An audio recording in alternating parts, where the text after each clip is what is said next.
slow up, no I don't take shit. I got no love for the fakeness. If you wanna play tough and wanna hate this, I'll always show up. I don't ever slow up, no I don't take shit. I got no love for the fakeness. If you wanna play tough and wanna hate this, I'll always show up and make a statement.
Hey, welcome in.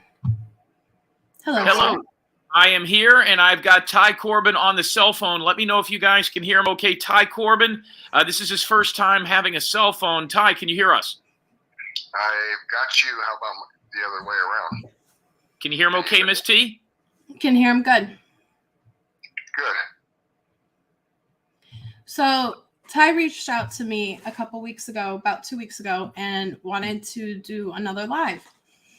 And so I was curious as to, we didn't really have much talk about it. And I want to say hello to everybody really quick if I can. Sugar Plum, Shane, Blue, Crazy Crystal Lady, Floribama Brian, Grateful Nomad, Kathy Wright, Yelly Lot, Arizona Traveler, Grateful Nomad, Christine Malazzo. Thank you, Grateful Nomad. Thank you so much, love. Gold Dust Woman, always a pleasure. Aloha, Arizona Traveler. Kim, oh, good to see you, love. Happy Tree, Ron in the house. He's still trying to figure out who Jack is, by the way. I saw that. And Jack, Jan Fritz, Joy Perry, Nothing Compares. I like your name in caps or not. I like either or. Arkansas, thank you so much for your 99-cent super sticker. Thank you, lovely. Jaded Mom, thank you for your $20 super chat. Thank you. It's very much appreciated. And also signing up as a member. Thank you. Very much appreciated. So, Ty, what's on your mind and what brought you to want to go live again? Proud Mimi, hey, girl. I've been watching a lot of the things that the true crime channels have been doing, especially when the cases slow down. And it's almost funny. It's not like sometimes they're not even about true crime. They're just about demolishing things. It's insane.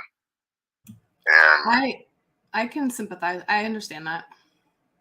Back to the same thing again. Anything to route in the money. And oh boy. Yeah. Some of the things that I saw going on some of the certain channels, like you don't want me to say names because I don't want you to get started. Oh, go ahead and say names. You're fine. The thing, and they let certain people on their shows that they have badmouthed to the point where I left that show because of that. And somebody said to me, well, actually it was Jim, it's because the person that he's had on his channel now can control the narrative for him. Right. Do you understand what I'm saying? Or am I getting lost here with people? No, I understand completely. And sometimes creators like to control the narrative because it brings in more money. Well, yeah, and it's like the other one, the EW Entertainment. And some of the things that, I guess they should shoot. What they just need to say is it's entertainment. It's not, it loses its integrity in a sense. Hey, can I ask a question? Ty, when did, and that EW Entertainment or whatever, when did that, because you were part of that for a while, when did that change from looking for Dylan rounds to just being entertainment and let's see how much we can keep bringing in a trickle of cash every month? When do you think when was the turning point, or was it a slow turn? Or was it was it always that and you just didn't know it? No, at first, Jim, when I first started searching with him, I would get up here in Wells at about 3:30, 4, be out of here by 4 in the morning, be in Montello about 5:15, and we would be out in Lucin before the sun came up, and we would search 6 to 8 hours until it got so hot we couldn't do it anymore, or we got so tired. And Arizona Traveler, he's on chat right now, he told me one time, as soon as the money starts coming in, you're done. And I go, what are you talking about, buddy? And he goes, well, I've been around YouTube for a while and I've seen this. And he goes, usually when a YouTuber starts making big money, shit changes. You don't need it anymore. And I had no idea what he was talking about. I didn't know really anything about YouTube at the time. And it went from, when his first check came in, I noticed real quick it went to, like I would show up at the same time again. He'd go, well, let's go a little bit later. The hours kind of dropped from going out 6 to 8 until we would be tired to a couple. And then one time I drive out and it turned into a 45-minute nature walk with the thongs on, the flip-flops. And the next day I said, well, maybe he's just got a bad day, a sore stomach or something. So next day, the same thing. I looked at him and said, look, I'm not going to drive 75 miles one way to Lucin and then back to do a 45-minute nature walk. And that's when I started making phone calls to other people that would go search with me. And that's the truth of the matter, you guys. So about a month in of that whole deal with him, about a month in, it turned into just, he says, hey, I can make some money. I mean, I seen his numbers. It wasn't like he was making $5-6 grand a month. He's doing $1,100, $1,200. Which isn't bad. That's $250 or so tax-free at that point for a guy like that per week, but so it was legit. So he really had a good heart and wanted to find him. Let me ask you this. You guys always said it wasn't for the reward, which was $250,000. But if he was really doing this to make $1,100 a month, I got to imagine the real eye on the prize, at least for him, was the $250,000.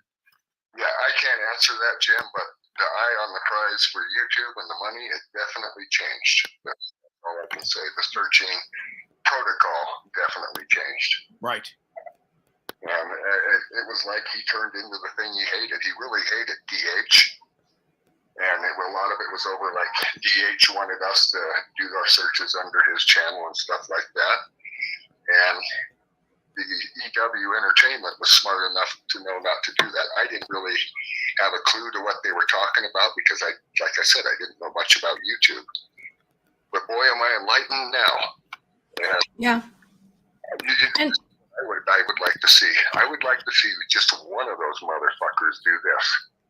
Have somebody on the mom of a missing child and all their super stickers, all their super chats, everything they do for that day, give to that person so they can do what they need to do. I would like to see one of them do that. Right. Just one of them. Let's say Doug has Aidan Clune on. Let's see if he would take all the super stickers, everything he makes for that show, and donate it to that lady so she can come and search for her son. And one thing, Jim, I went and got the sheriff's report on that, on the Aidan Clune. It's about 500 pages of stuff. No way. I was amazed. There's more than I thought. Search teams put into that search. The original search teams you're talking about. Yeah, from Elko County. Yeah, the police, not the, and I worked on this case for about a week and a half, not the shit that was the people were meeting at Loves and truck stops. You're talking about the actual law enforcement. I talked to a couple of the cops that were on that. Yes, those guys put in 1,700 man hours looking for him. Yeah. In the Cherry Mountain. Also, the things, I have respect for Amy. She walked the shit out of that mountain, Jim. I mean, how can I put this? She didn't ask anyone to quit searching. Let's put it that way. Was the father ever searching for his son in Aidan Clune's case? Not that I've seen, no. Do you see his name in the report? From the report that I read. Do you see his name in the report? Yes. Did they ever find the guitar? Say that again. Did they find the guitar? So yes, here's one of the aspects that people had wrong with that. They said they found the guitar, you know, like way out on the trail and stuff like that. That's not true at all. The guitar was found very close to the car. Okay. I've always said this, Miss T. The Aidan Clune story is way more interesting than the Dylan Rounds. The Dylan Rounds had one thing at the beginning that Aidan Clune didn't get a chance to, and that's me.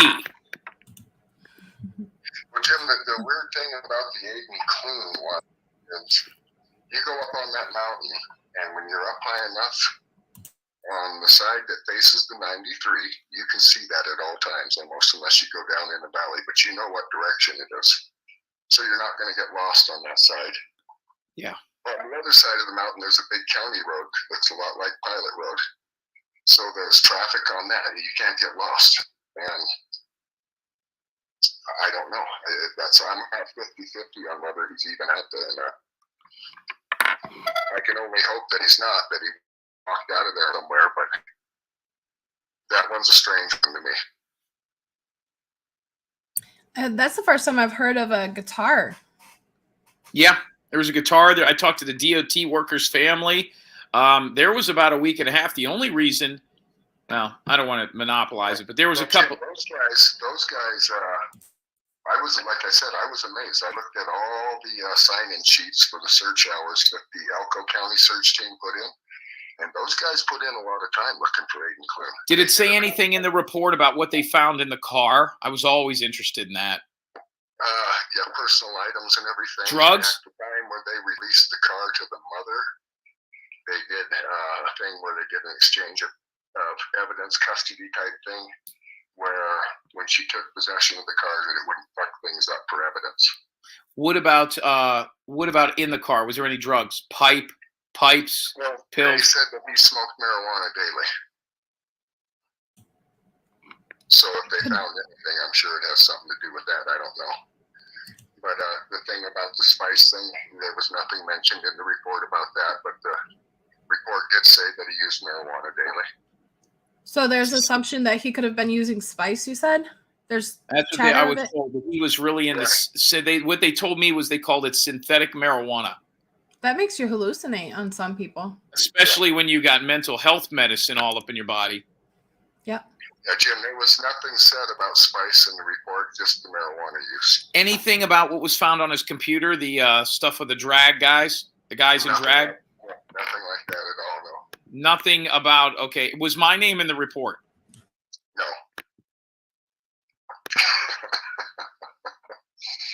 One thing that I was really intrigued is how thorough Elko County was compared to, I'll just have to say it, is compared to Box Elder County. The search patterns, everybody that was on that search team, they have maps of exactly where they went. So it seems more organized. Those were all the searchers have walked. I mean, there's a lot of detail in this report. I'm impressed that Elko County put out that much time and effort looking for this person. How much did it cost you to get 500 pages? Did that cost you what, like 10 cents a page or what? No, not only did they give me the 500 pages, but they gave me a thumb drive, and it was all about $12. Wow. That's not bad. Amazing at how cheap it was. Have you read the whole thing? Yes. And I'm not mentioned in it at all. There's no mention of a private investigator talking. How about There is a mention of a private investigator, but they don't mention you by name. And what does it say about me? It says that she contacted a private investigator for help. That's all it said. Interesting. I don't think you're the only one that she's contacted. Well, there was others that contacted her. She contacted me. Does it say anything about? Many others that contacted her, like a remote viewer that actually worked for the CIA and doing remote viewing, had contacted her. Yeah, I talked to that guy. I know who that is. That guy was calling everybody. Let me ask you this. Was there any mention of Candace Cooley or Dylan Rounds? in that. No, none whatsoever. Because there's been a lot of speculation of it semi being related. They did a sighting at the one of the hotels here later on in Wells, and there was some stuff about sightings that were seen in Elko and stuff like that, and the follow-up stuff that they've done on it.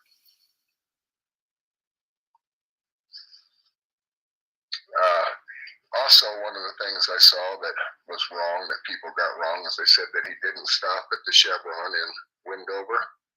When the sheriff's department went there, got a video, and they have him on video at the Chevron in Windover too. Just that he didn't withdraw money from anywhere there. Where's his cell phone? I have no idea. They didn't. They did say something about a ping.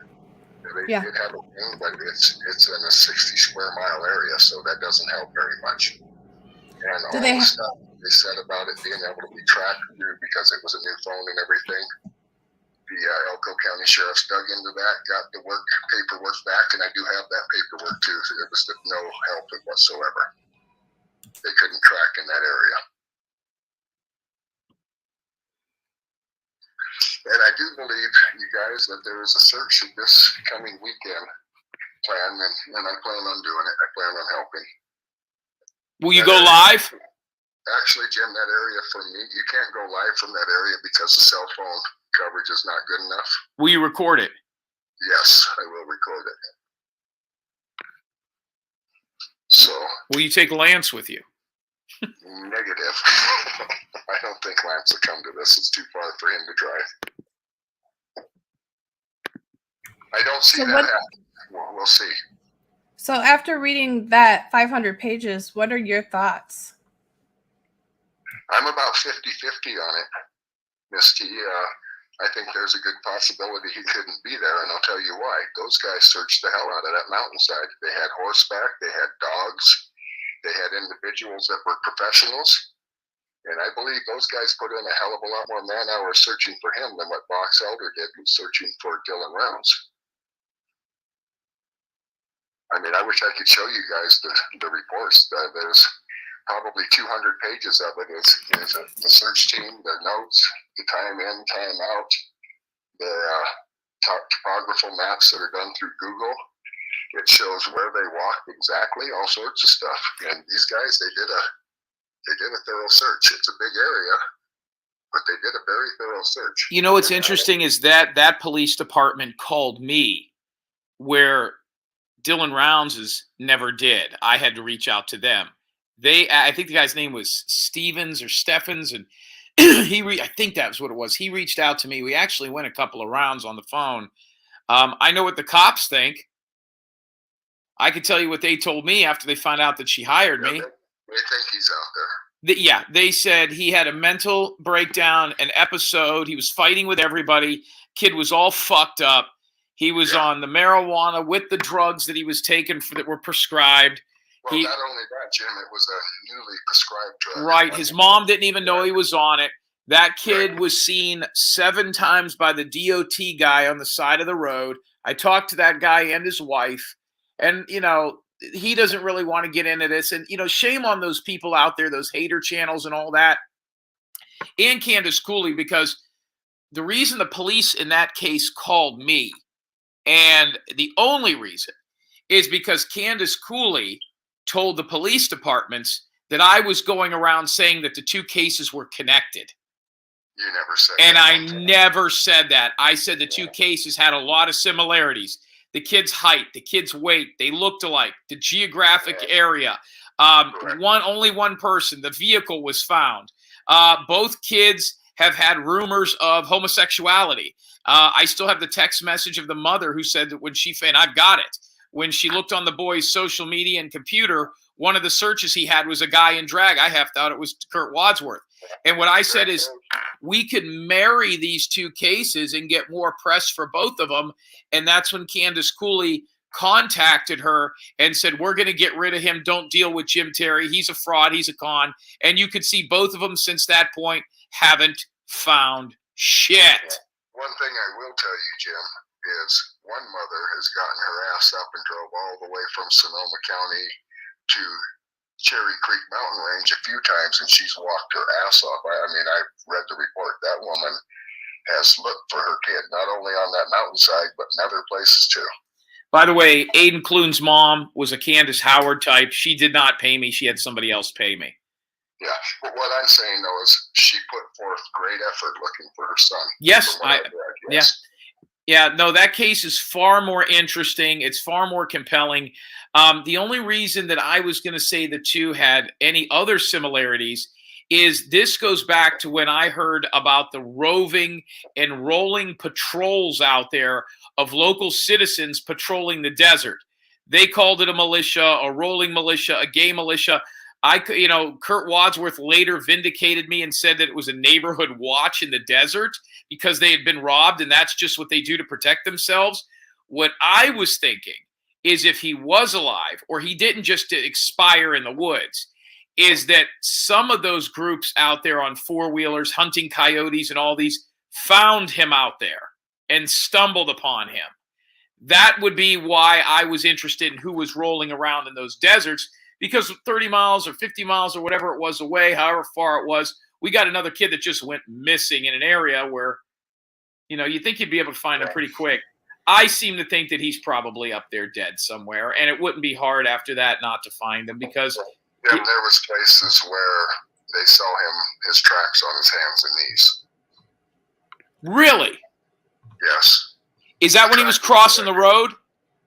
No. In other places, there was times when he would come to a road, take his shoes off, go down the road, and these trackers were really good. Then they would find right where he sat down. They, took pictures and stuff, put his shoes back on, and then a direct effort south by southwest from where his truck was parked. Did it say that his tracks were the only tracks there were? And where's the last places they follow the tracks to? GPS coordinates, I have them. But they were. You have the coordinates. Yes. Okay. These guys that were tracking him, I mean, they went back several times on weather days. They stopped, but. Do you have their names? Yes, their names are signed into their. Is it a professional search and rescue group, or is it the local police department? No, it's the Elko County Search and Rescue. They have a whole unit that has horseback, dogs, everything. And they got outside help from an Idaho outfit, their search and rescue. So, and there was also White Pine County Search and Rescue, because that Cherry Creek Range, part of it's in Elko County, part of it's in White Pine County. So they did have quite a bit of professional help out there. Did they find anything of his? Because how it was explained to me when I talked to the police and when I was investigating it, he was 18. They tracked him to 18 miles, but it was only 9 miles in a straight shot. So it was like a spaghetti string, like back and forth and around and up and over and up, 18 miles. But if you just went from where his car was to the last place, you could actually see his car from the last place he was seen. Was there anything of his found? Jewelry, a wristwatch, a cell phone, blue jeans? Nope, no, nothing like that. They never found any of his shit. Just identified his shoes as Nike Air Force with the circle pattern on the back and on the front. That just sounds was found right around the truck. Yeah, really close. According to the report that I read. And what's crazy is once I said everything about Dylan Rounds and Aidan Clune, about how they looked alike, the same size, the same build, roughly the same personality. They both were living with grandparents. They both had estranged families, all the drama. The only difference was the drugs and the mental health medication. I don't know if it's mental health and the medication. All of a sudden, they started putting pictures out with him with blonde hair. It was so fucking blatant. Like, you can tell Candace Cooley was running the show over there too, because he looked just like he could. I mean, you could actually confuse the two kids real quick if you didn't know. If you were looking at a billboard or if you were looking at a flyer, then all of a sudden there's all these fucking flyers and he's got blonde hair. And I'm like, you motherfuckers. Well, Jim, I traced down a kid because of the sightings that was seen in Elko that they said was living with the homeless community. And I will tell you, when I first saw him, he looks a lot like Aidan Clune, right down to having dark roots of his hair and the last 2 inches of it being blonde. And I think that I wasn't sure if it was him or not. I tend to think not, because this kid that I talked to was fine mentally. He told me he was 17. It was at the fish place in Elko, and the fish place is a place where homeless people can come get food bank, get services from the state, get IDs made, go on the computer so they can call their friends or family and stuff like that. And I'm telling you, this kid looked so much like him. At first I thought it was him. Right now, I still don't think it was him, but I did leave him my name and phone number. And one of the weird things that I saw was some of the people I talked to had the attitude that this was said to me, if he wants to be found, he'll be found. And it was said to me by one of the people that were working the food bank, because they had seen his picture and stuff before. What's that supposed to mean? It led me to believe that he could be in that area. I think that kid's. Ty, my only argument to that. Jim, this kid that I talked to, and I talked to him off and on for about 10 minutes. I don't think it was him, but I do think he's the one that's responsible for people saying they saw Aidan Clune in Elko. Right, I could imagine. In order to most of these people that go missing that we've talked about, not Dylan Rounds isn't one of them, can't live on their own with help. Let alone, here's a kid that was all fucked up. He was bouncing between his grandparents and his mom, and the dad was in Vegas partying with whores. I mean, I heard all kind of weird stories. And this kid couldn't survive, couldn't hold a job. He was borrowing money. Things just weren't good for him. To say that he had a psychotic break, a mental break, went up into the deserts, crawling around on his hands and knees 18 miles away from his car. By the way, he didn't carry any survival gear. I don't even think he had a knife on him, maybe a guitar that only made it 100 yards away. Then all of a sudden comes out of the mountains, starts a new life, and is living amongst homeless people without drawing attention to him in a small town. It's not San Francisco. It's not LA. And he's living now on his own He's living on his own without money, without a job, without a career, without shelter, without food, without any other clothes than what he had on his back, and has been able to hide from anybody and flourish more so than he was before, is very, very unlikely. Hands and knees, I don't know. The only way he could have made that is if he's on his hands and knees and somebody drives by on their way to New Hampshire or on their way to fucking Ohio or Tennessee and says, "Son, are you all right?" "Yeah, I just need a ride." And they give him a ride for 400 miles. And then he gets into some homeless camp in fucking Memphis.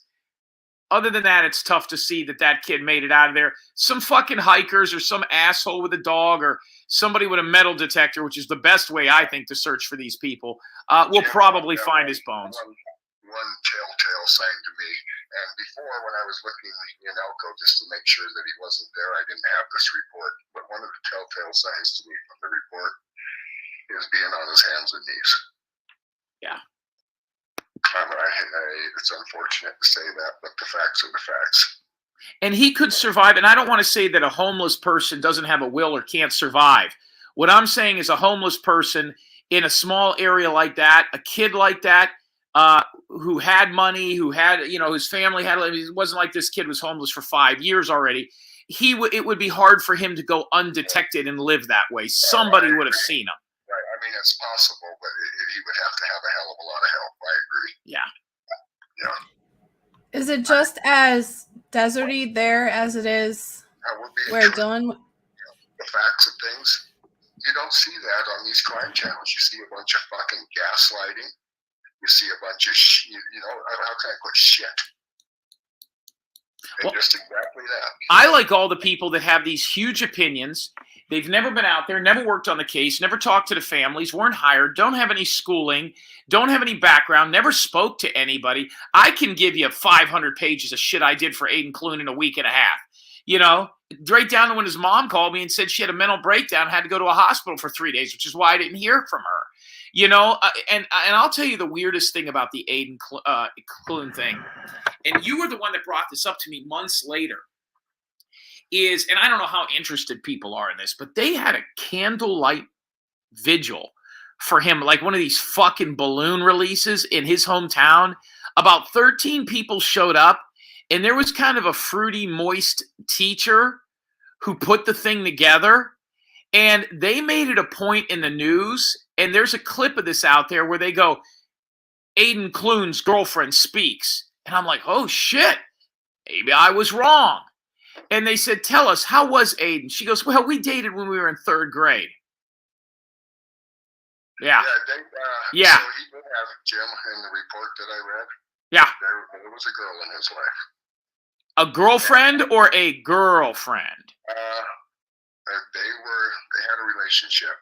Boy, does it list her name?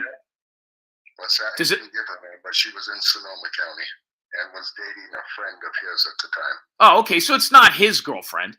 Well, was he banging her? I mean, do you know that? It doesn't say anything to that, but there was definitely a relationship there, and sure. His friend was mad. His friend was upset. Does it list his friend's name? He was mad at his friend. Does it list his friend's name? It blacks it out. Fuck. Yeah. Same with the girlfriend. So the mom was the kid's a good-looking kid, Jim. I don't know if you've seen pictures of him or not, but well, yeah, of course I did. I mean, I think I was on one of the flyers, but the mom sent me the drag stuff, which was brutal. Yeah, I tend to think that kids that age, they look at that stuff. It's not uncommon. They don't care. To people my age, it's kind of shocking and stuff to me, Jim. But those guys of that age group, how can I put this? The sexuality is not a thing with them. It's just, it's different to me. Right. So they treat sexuality different than us and the older generation, that's for certain. So right. I'll leave it at that. But I don't think he was gay in this case. I've been honest with you about other things. I don't think that Aidan was gay. So that's just my personal opinion. He deserves to be found. I'm not going to look. I'm not going to look for Dylan Rounds anymore because of the things that I think are going on. I do believe that the prosecutor is in the process of making a deal. I've heard that lately. They're in the process of cutting a deal with Jim Brenner. He's going to tell him where the body is. I tend to think that because they didn't charge him with capital murder, which means the death penalty. They just charged him with murder. Yeah, so I thought that as soon as I heard that the DP was taken off the table. Is there not going to be a trial? I don't know any of that. I just tend to think that there's a deal being made. I want to hear Jim Brenner's take on the last fucking few hours. I don't give a fuck about the body or any of that. I want to know what perpetrated that. I want to know if he's going to say that kid threw a rock at him or pulled a gun on him first or whatever. That would be real interesting. Tends to reason that he would try to say some sort of shit like that. But if he claims self-defense, something like that, he's still going to have to produce the body to prove it.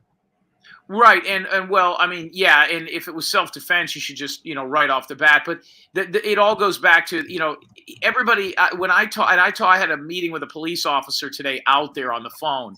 He's in that neck of the woods, and he said he didn't know much about the case. This is about something else, but he knew of it. And he says, "Oh, was that the homeless guy that they found on his property?" And I says, "What homeless guy they found on his property?" He goes, "The guy that killed him, the squatter." I said, "First of all, he wasn't new. And he had known Dylan Rounds and followed him from another state out there. He had worked for the family. People keep making the mistake that Jim Brenner, he was a squatter just because he didn't own any property. But nobody had an issue with him being out there until he killed the kid. Until he went missing. He was there 3 years before. The family knew him. Hold on, Ty. Not only did the family know him, they employed him, and he stayed on their property in another state. So, Ty, this isn't like if all of a sudden some goon showed up on your back porch and, he was squatting in some cabin you had a half a mile from your house. This guy, people don't know that. Justin had problems with him. He told Dylan at times that he didn't like him, that he wasn't his friend, and, what can you do? Oh, you don't have to put a 17-year-old out there with a man like that. Jim, with this thing, I don't hold the family responsible. I hold the motherfucker that did it responsible, the person or people that did it responsible. You should be able to go places like that and farm and not be fucking molested or fucking shot. I 100% agree. But if you have a 16-year-old girl and she's 110 pounds and she wants to buy a Gixxer motorcycle for her first car, the parents got to step in and say, hey, yeah, that's dangerous. That could kill you. Yeah, we connect the dots, yes. But here's the thing. I don't think the family had any idea about the sharks that were swimming out there. You can't look at Jim Brenner and tell that guy's I mean, they never even did a background check. They did background checks on me and had their attorneys go up one side and down the other of me, but never on Jim Brenner. And they won't mention Kurt Wadsworth for shit. Yeah, well, I have my own.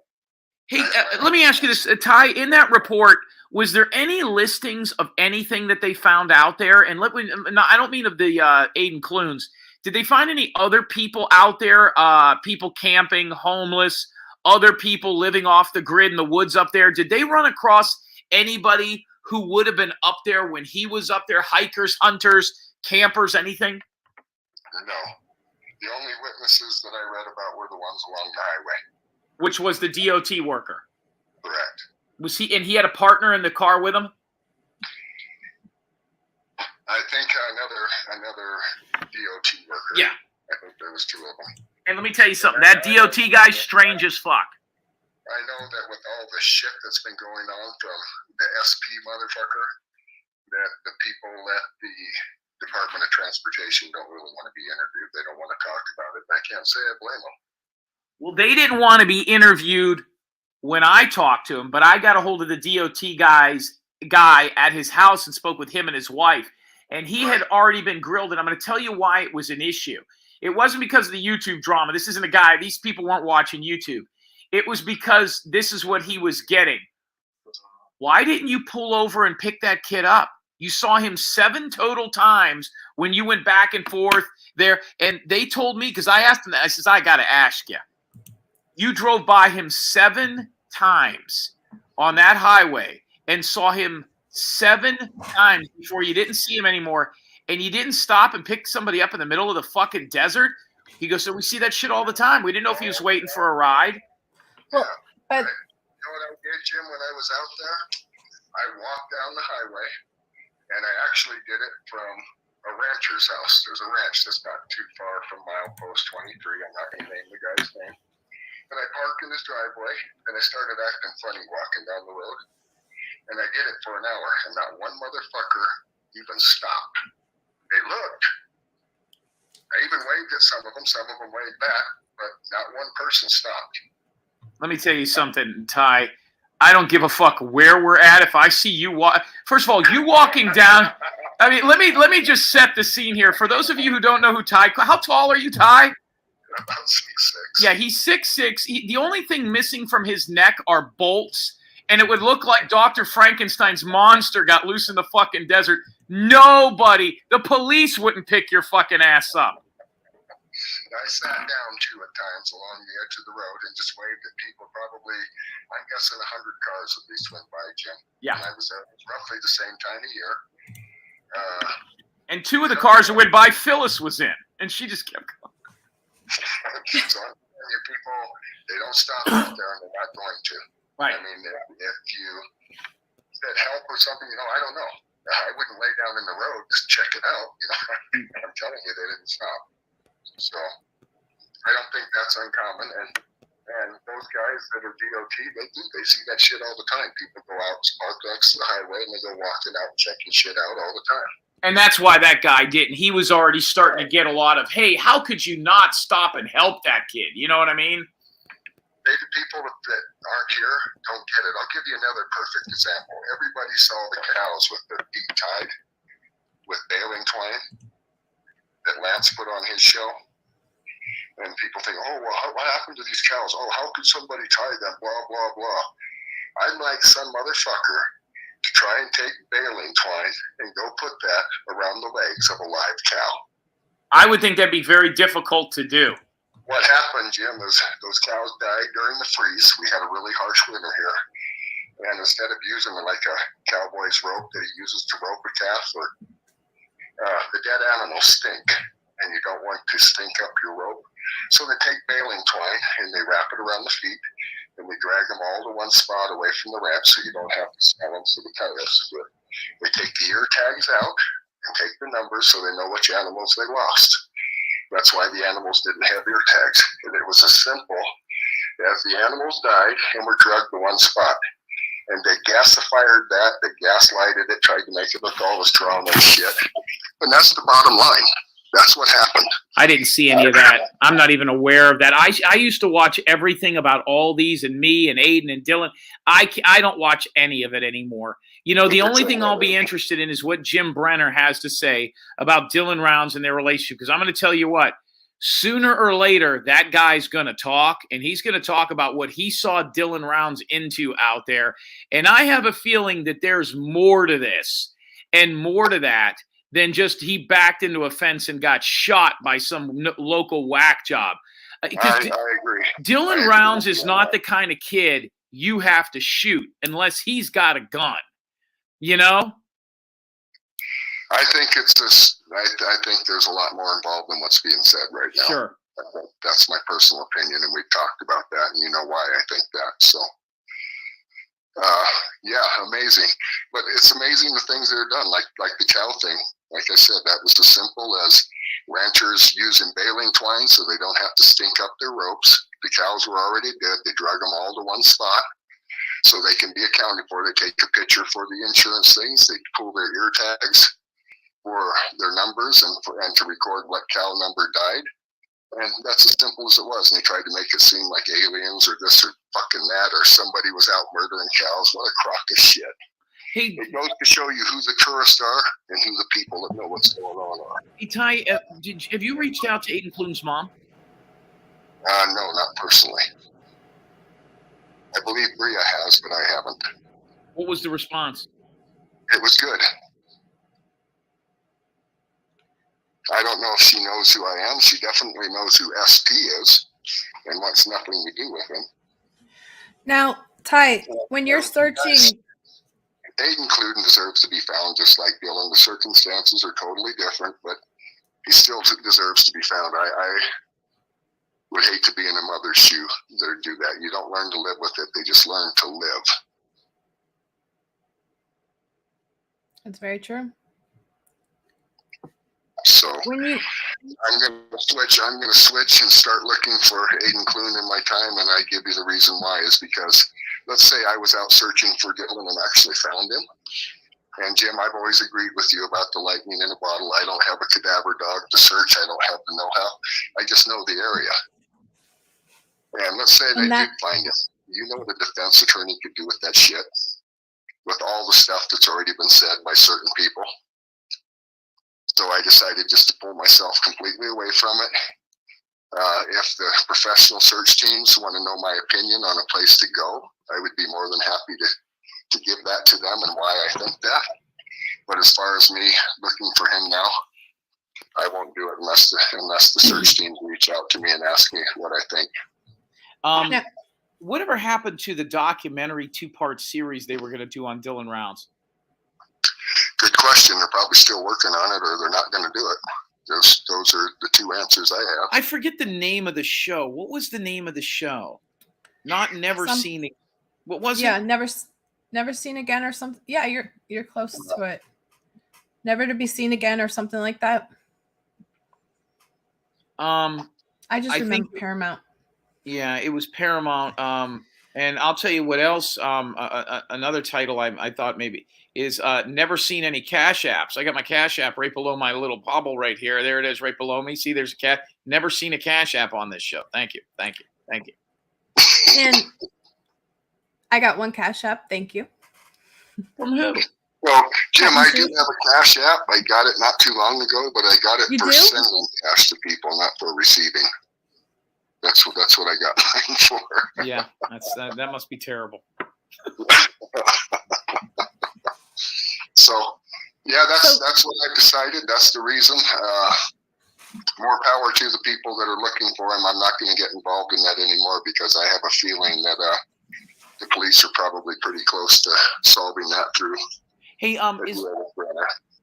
two quick questions, and I'm going to ask like I'm a fan.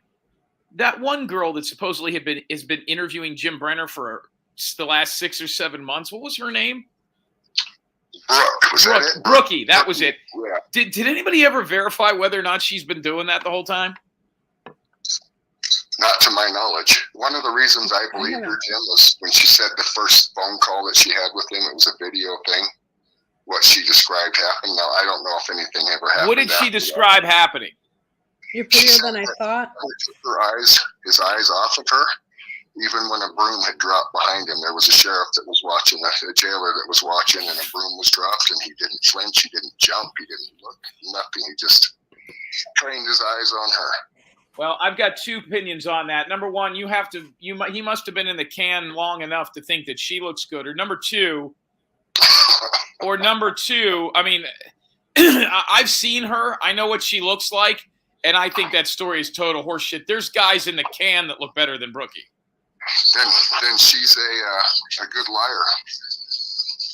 Well, I have two opinions on that too. Either it's false or she didn't bring receipts, because technically in a federal meeting, you can't take any receipts.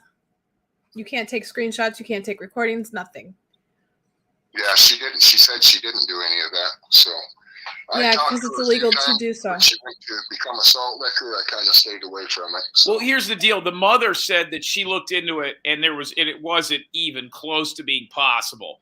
Jim, because the jailers aren't going to tell anybody who his phone calls, even if he's the most wanted man on the planet that's been caught. If he's getting phone calls, they're not allowed to tell who's calling him. Gotcha. I would think that there's privacy issues there.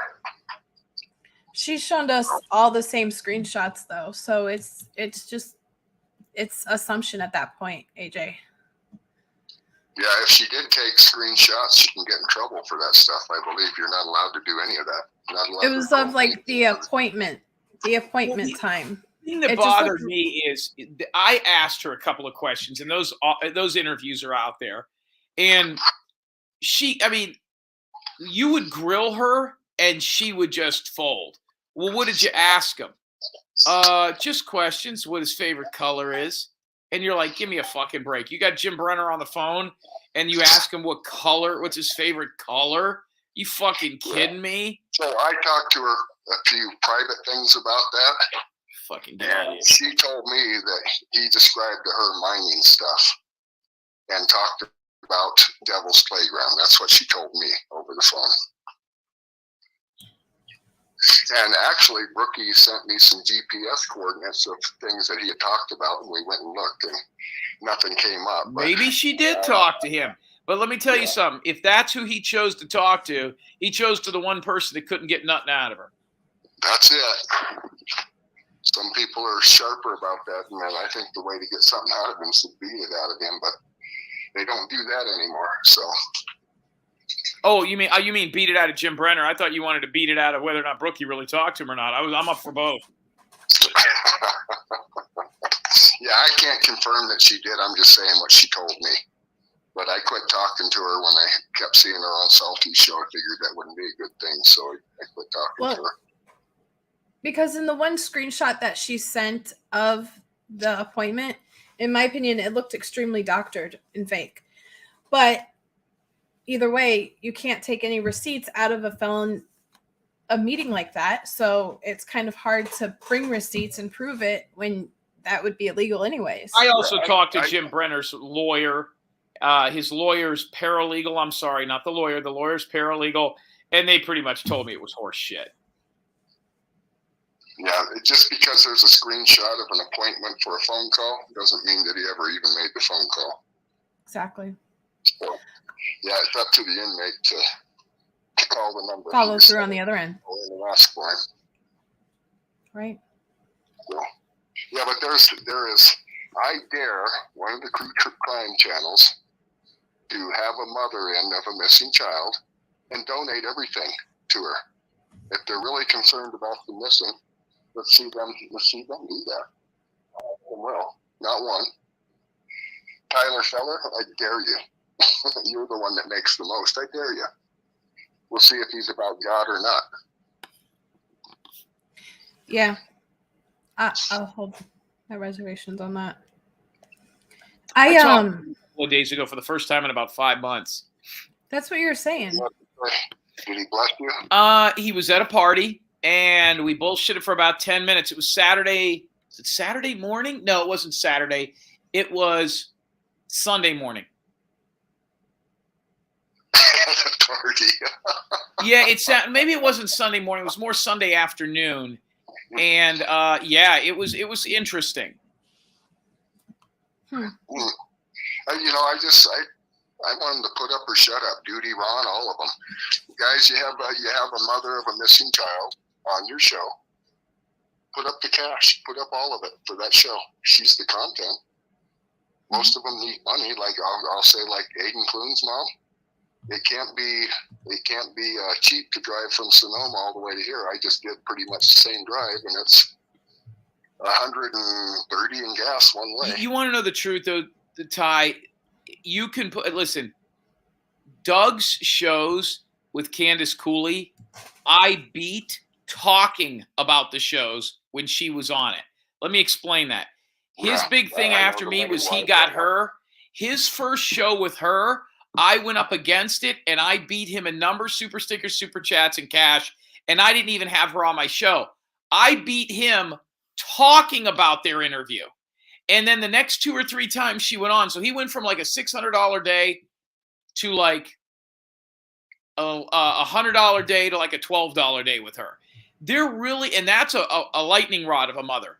There really isn't much money to be made on true crime with the parents, unless the parents are fucking train wrecks, like that one little girl that went missing in Tennessee. Well, and the key to it, Jim, is right, Miss T, to have them when it happens right away. Let's say there's a child goes missing, the circumstances are really off the ball. It's in national news, and they have the parent there right away. Then the money's big. Yeah, but after it's an old story, it drops. And there is that is let me see that picture. That's my favorite picture of her. That's Ty Corbin's granddaughter, and that's Ty Corbin on the left. And this was right over the mountain where she went missing. Well, who is that then? Huh? Hey, does Kurt Wadsworth still have Dylan Rounds, or still have Jim Brenner's dog? From what I understand, one of Kurt's kids has Jim Brenner's dog up in Idaho. That dog reached out to me the other day. He wanted to.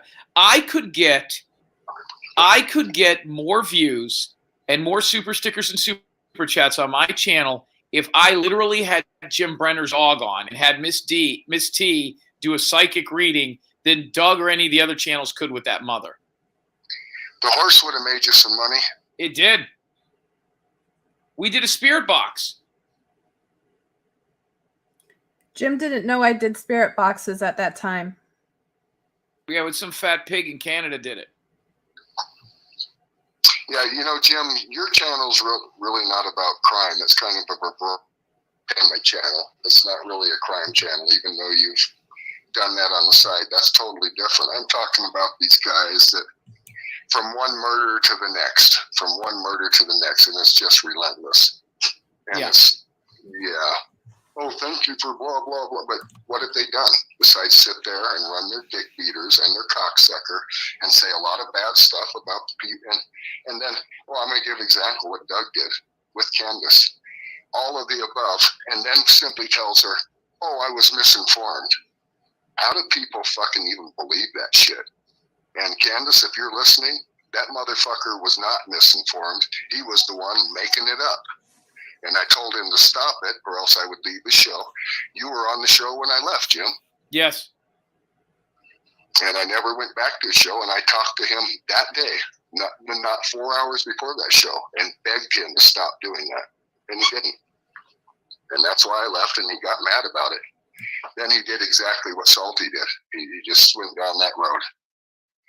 So, and a lot of them have done that. Even Lance has resorted to that. They run out of content, so they make it up. So they should just try to do what you do, become an entertainment channel and shit can the true crime. But the bottom line is they don't have enough talent. Well, yeah, they're not getting entertained. Mr. X made a good point the other day. If you're a convicted felon, you should not be able to have a monetized through YouTube. You could have a YouTube show, but not a monetized channel. Oh, I don't care if they have a monetized channel as long as they're respectful and don't do some of the things that those people have done. But it seems like a lot of them that have been down that road do the same sort of, they treat YouTube like they treat things in real life. So it's kind of a direct reflection, I guess. That's One of the a ones good comparison. is my poor dog that's sitting here snoring next to me. I lay down a blanket on the couch. I'm one of those guys that lets his dog sleep on the couch. And Have you seen where mine sleeps? right on the edge of your bed, like mine. And he takes over the show 99% of the time. My dog had a bunch of lumps on her left leg. And yeah, she does have a bunch of lumps on her left leg, but I explained to Lance that she had surgery, had a fatty tumor removed, and the vet told me it'll probably change to a bunch of small ones, and that's exactly what it did. I saw And pictures. It seemed like my other dogs were beating the hell out of Harper and this and that. And the truth of the matter is, Harper's the toughest dog around here. No dogs are beating her up, and it's just as simple as a fatty lump tumor that went to a bunch of little ones after it was removed with surgery. And it's that kind of stuff where they start making up just bullshit, whatever kind of bullshit they can. And Jim, I'm to the point where I care less what somebody says about me anymore. After I talked to your brother that time when I was mad about shit that was being said, and he goes, well, you've got the mask with 2 balls on the end of it. It was right then and there. I thought about it, and I said, okay, I'll just play the same game they do. And I called that Orem Police Department, and I asked them to drop the case that I was started against Salty. And I figured, he goes, well, why? And I said, I'll just do exactly what he does to me. I'll do it back. Is that Ty Corbin right there? A picture with him and his dog? Yep. What's the dog's name? That's Harper. Harper. How old is Harper? She's 10. She's old for a bulldog, Jim. 10's old, but she's in really good shape for her age. she's very well trained. What kind of bulldog? The one that Lance was doing. Oh, well, Harper likes me better than she likes Ty. All I got to say is, come see me, Lance. We'll start rolling around on the ground, and we'll see how much my dog likes you. When I hear that kind of shit, it's almost funny. My dog is very receptive to other people. She's not mean at all. But if I started fighting with somebody, I guarantee you they get this. She knows what to do. And how can I put this? If Harper didn't like somebody, they wouldn't be welcome. Because I've never seen her growl at anybody or anything like that. So I've got her up on screen. She's so cute. I've got a younger one that had since she was about 8 inches and since she was 88 weeks old. And Harper helped raise her. That's Pebbles. She's almost the size of Harper now, but she's really young. She's only about a year and a half old. So I keep 2 of them. They're like my kids. I treat them really good. They eat every time I do. They get Beneful dog food and a packaged dog food that comes out of a pouch, and it's moist. I mix it both together so they eat really good. And then every time we eat, they get the scraps. So, and I've got about 1.5 acres fenced in with a 5-foot chain link that they can run in, so I don't have to keep them chained or anything like that. So they got it made in the shade, and I'm glad that I'm able to do that for them. I don't think I can do any more than 2 at a time, though. It's just I don't have enough love to give more than for 2 dogs. Totally understandable. The things that they do on these crime channels, and with the Doug thing, Jim, I think it's exactly what you said. She goes on his channel. She knows what he said, and she knows that he had to have done all that. I think she goes on his channel because he will let her control the narrative. Does that make sense? Oh, yeah. Her only goal on that channel was to get me off of it. And what she did was she got me off of it and into a YouTube channel. Yeah, she did you a favor. Huh? Yeah. I mean, I try to explain that to people. Everything they've done, they might think is a win to the average person has only helped me. God, I think I've done something like over 30 interviews since that Rolling Stone article. And that's not even the YouTube channels I've been. I've been on 3 or 4 YouTube channels I'd never been on before, maybe 4. Yeah, mine, Jim, I'm just going to keep the search channel going. I'll keep it very respectful, and I'm gonna move over to doing with the toe pro. I'm gonna start using it. Hell with him, I don't care anymore. No. And stay away from the wind thing, so I'll get more professional videos, and just let that channel build slowly. But as far as the Sarcasm channel, we'll be wide open on that when certain people get back. And I think the payback thing for me, we just do through Sarcasm. It's awful fun to, how can I put this, to do a video on somebody, not name them, and they know who they are. Sure. I think that takes a certain talent. Yeah. Now, Ty, when you're going searching, do you already have an idea of where they're going to be searching this time? Is it going to be close to where his... No, I don't. And I don't know if the professionals are going to come again, meaning the Elko County Search and Rescue Unit. But I'm definitely going to go where everybody's going to meet. I know that area very well, too. We used to hunt elk in the Cherry Creek Range. And one of the things that was said to me, Jim, and I did talk to you about that, is the DOT worker that you talked to, him and his wife that lived down there. Yeah. I talked to their son. I remember you saying that. Because they're roughly about, he's a little bit younger than Aidan. But I asked him, could you walk up there and walk back? And he goes, yeah, it would be hard, but I could do it. But he goes, it would have been a lot easier for him just to keep going to Cherry Creek. It was only like another 6 miles. Right. So some of the things that are said, you know, I have to listen to the people that live around there and take it into account. You have to leave an open mind. So I'm still 50-50 on whether he's actually out there, but with being on the hands and knees thing really makes me wonder.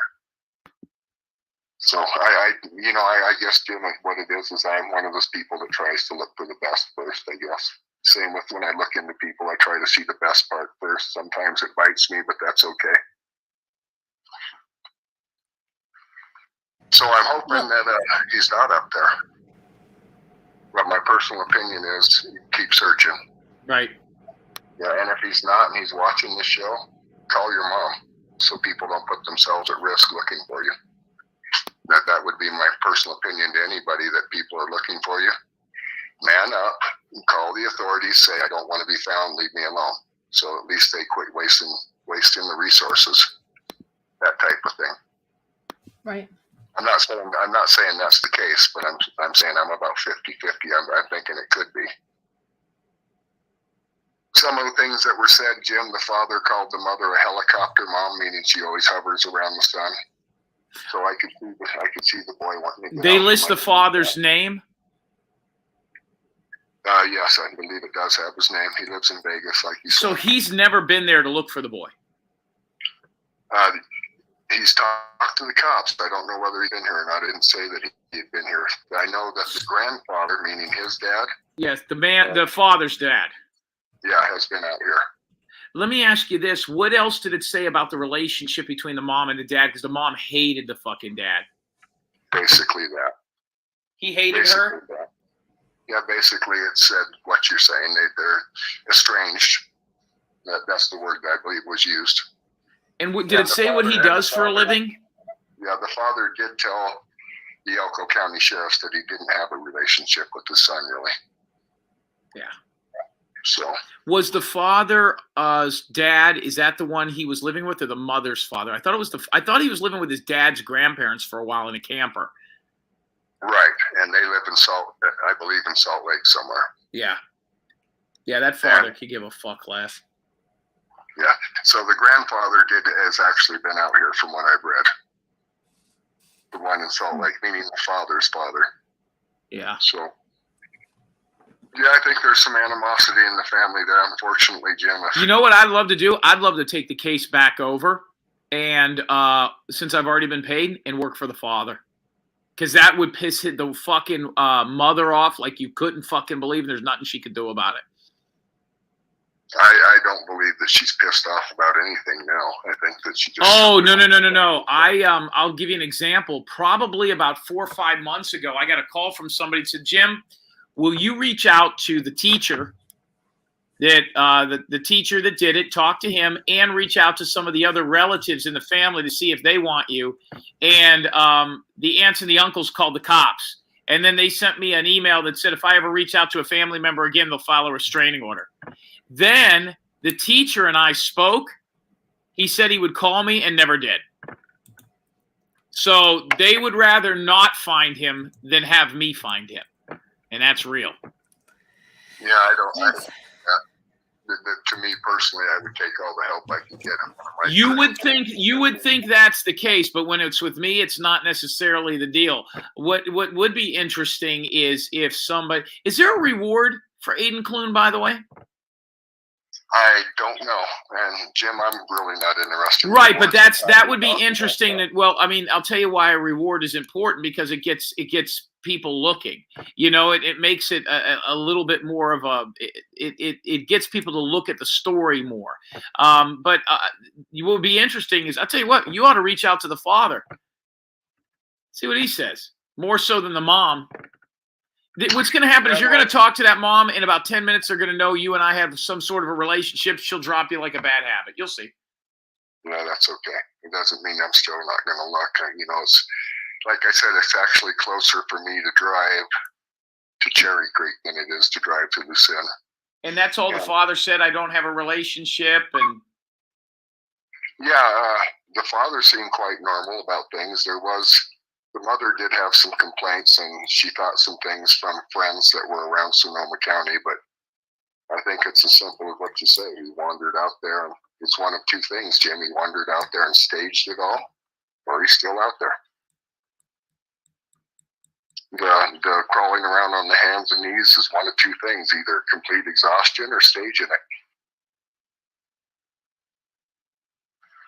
So I don't know personally.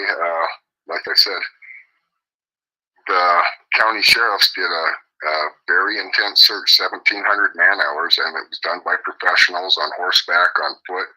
It shows their path they took, their GPS. I don't know what they were wearing, but it shows everybody's path in a different color. Names them on it, it has their name, their color, and then you show where they walk on a Google topography map. And they did a very intense search. I don't know.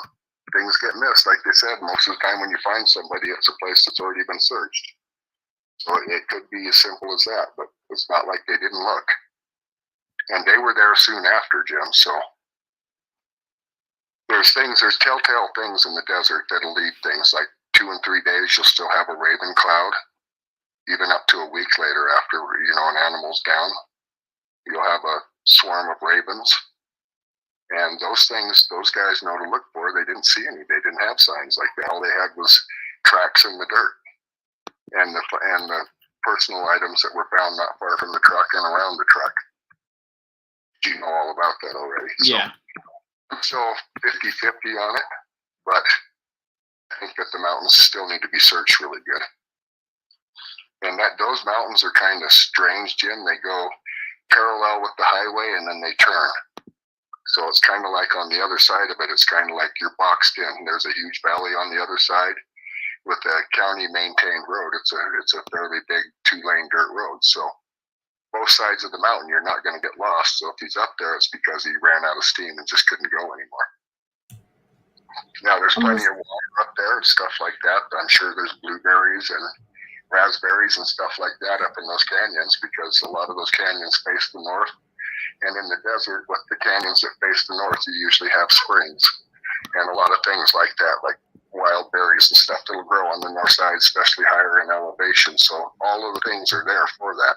You think he's been eating blueberries in the winter for the... No, but I'm saying he could have been up there a day and still had things to eat. I mean, I don't think it's impossible for him. No, you're right. No, it's not impossible. So, hey, listen, and they never found the body. Somebody will find his fucking tennis shoes or something. Yeah, this is the time of the year that shit starts to go down, right? The snow's melting, and the weather's supposed to be in the 70s for the weekend, so it should be perfect searching weather. And we'll see how many people are going to show up. I'm going to show up and help, so I'm hoping some of the professionals from the Elkland County search thing, even though they called off the official search, I'm hoping the lady that runs it brings some more volunteers. So, and I'll do what they ask me to do. If they give me an area, that's where I'll go. So, like I said, Jim, I've never been a professional searcher. I'm not search certified. Right. that's part of the reason I'm not going to do the Dylan thing, because I don't want to fuck it up. You know, before at this point, if I found something, I would just walk away from it and call the authorities. But with all the shit that's been said, I don't want the defense attorney to be able to use anything like that. So I'm going to stay out of that one. Makes I sense. don't know if that makes sense to people out there, but if Lance gets a cadaver dog and he wants to go look for him, more power to you. But if the prosecutor's making a deal with the person that did it, and I tend to think that's what's going on, I'm going to step aside. What makes you? Oh, you think that because they took that one thing off the table? Yes. Okay. I think they do have enough evidence, Jim, to give him the death penalty. I mean, they've got a video, they've got the shirt, it's got his blood on it. He lied to them about where he was at and what happened. So I think they've got the right guy, and I think they can prosecute him. But They have enough substantial evidence. Just another reason, Jim, is I don't think that Dylan Rounds is the only person that James Brenner has murdered. I think there's more. I wouldn't doubt that. Especially on the aftermath. Times that he's been caught trying to, and you've seen all the charges. Imagine all the times he hasn't been caught. It's not like he gets caught every time. It's like a guy that robs a liquor store, probably robs a liquor store 10 times before he's caught. And they act like something happened the first time, not the 10th time. Right. Yeah, exactly. So I think, and if that's going on, I'm just going to step aside. I don't want to fuck anything up. Like I said, I'm not a professional. The weather's right. If they're making a deal and the professionals are coming out, I'm just going to let them do their job. Before, Jim, I didn't see anybody out there, and that doesn't mean anything, Jim. You could be out there for 2 weeks and not see anybody else, and there could be a whole team of people searching. Yeah. So, and as the body decomposes, they blend in with the nature. I did send a text to an individual naming the places that I thought needed to be searched and why, and I left it at that. And if they want my help, they'll call me, and if they don't, they don't. And I'm okay either way. With EchoSearch? Yeah. Needs a place to go look. I know several places they should really go look if they haven't been there, and it really bothers me. I'd really like them to go to that farm across the tracks and check it out. Not only did James Brenner know about that farm, they knew where the keys were at, so did Don Hatley, and so did Kurt. And here's the thing about Kurt. You looked at all the places he took Salty to go searching. He never took him to that farm, not one fucking time. And is that near the Wild Horse Valley? Yeah, and then he's never taken anyone to that farm. And to my knowledge, that farm is never been searched. Where are you? Say that again, Miss T. I said, Equalizer, where are you? Because that's where I showed him on the map coordinates where I've always felt he would be. Yeah, well, Equalizer, he knows where that farm is at on the Google. We've talked about it before. But that farm, and then there's a gravel pit to the east of it, about a mile. And it's full of railroad debris. It's probably a mile long, a quarter mile wide. And it's full of tumbleweeds and everything in the deep down place. And I think that the cadaver dogs need to search that whole area and the rail grade, you guys. To me, those places on the rail grade where tumbleweeds are down in the ditch, and there's all sorts of places where the soil is soft, where remains could have been left. And so, Ty, I have a question. In the Wash and Governor Springs, I think that all of those places just really need to be searched with cadaver dogs. I have a question regarding the horse farm. Do they know of any recent horses that passed or any livestock that passed around the same time he disappeared? That I don't know. Or prior to it? Because I'm thinking of like the old farm trick of to lessen the smell is put something else dead on top of it. Well, I do know that Brenner walked his horse down towards the Wash. And what a lot of people don't know is you just continue right across the Wash, right across the tracks, and it's about a mile, and you're on that farm. And it's really weird to me why he would have taken his horse down there other than to cover up tracks that were already there. That's my personal opinion. Everyone says, well, how the hell would he get a body up on a horse? You know, I don't want to be crude or anything, but they used to drag bodies in the Old West. They didn't even bother putting them on the horse sometimes.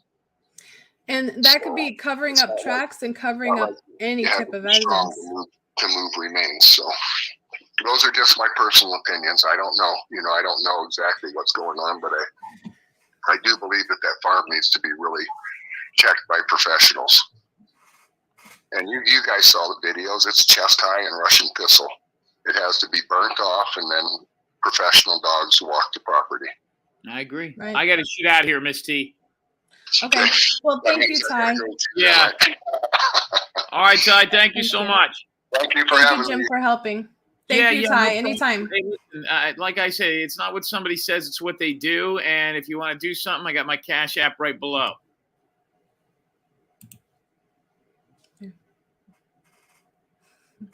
Well, thank you, everybody, for joining me tonight. Who owns the farm? Good question. I wonder who owns the farm.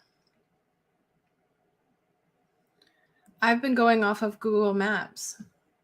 So I thought that was interesting. On the Aidan Clune, is he out in that area still? And it's 53. It's almost 50-50.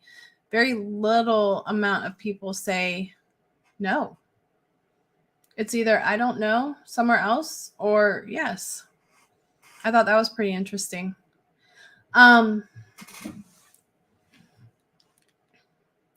Thank you, Marcy girl. So does Arizona Traveler happen to know who owns that farm? Oh my goodness. Toe Jam. Thank you, Toe Jam. Coming in hot. Let's buy it. Buy the horse farm? What are we going to buy? So thank you for the $5 super chat. Thank you for the $4.99 super sticker, Queen. Thank you. You've been on my mind a lot lately, by the way. I hope your health is doing okay. I need an update. I'm being real on that. I want to know because I haven't heard lately. Sugar Plum, thank you for $5 worth of super stickers. Thank you so much. Lovely. 99 cents coming in by the super mod, the goat of mods. We're going to have mod wars over here. I can see it happening already. Watcher, you can unleash the mod wars. Joking. Badger Life, so good to see you. Thank you for being over here. I love that jiggly butt. I still love it. It's so cute. It was the first time I saw it. $9.99 super sticker. Thank you so much. $20 love and respect. Thank you, Kim O. Thank you so much. Little Willow, thank you for coming in. And look at that little kitty. Oh, $4.99. Thank you so much. Humboldt Girl coming in as a new member. Thank you so much, Humboldt Girl. Cannot talk tonight. I can't wait until I put my new desk up because the desk will be lower, not up in my face. Last time it was the opposite. Speaking of which, Humboldt Girl, I am working on what you sent me, and I need to get back to you. I am really bad with emails, depending on how busy the darn day goes. Super sticker from Sugar Plum again. Thank you so much, lovely. Katie Head, thank you. You've always been a great supporter of mine. I really appreciate it. $29.99. Proud Mimi, thank you, girl. You are a rock star. You are 1 in a million, lady. Katie Marie, keep Matt on his toes, please. Crack it. Actually, I'll bring the Warlike Wrath crack. I dusted. I actually used it. Holy cow. Sugar Plum. Oh, thank you so much. $10 super sticker. Thank you. Thank you. Miss Texas, thank you. You've always been a strong supporter of mine. Thank you very much. I am forever grateful for all of the support y'all have. Grateful Nomad, thank you for the $20 super sticker. And I always love your picture. It makes me think of like Alice in Wonderland. Am I the only one? Arkansas, I shouted you out earlier, but now that I know you're in chat, wanted to say thank you for that as well. And as well to Jaded Mom, thank you again for all of your love and support. Thank you so much. And becoming a new member as well.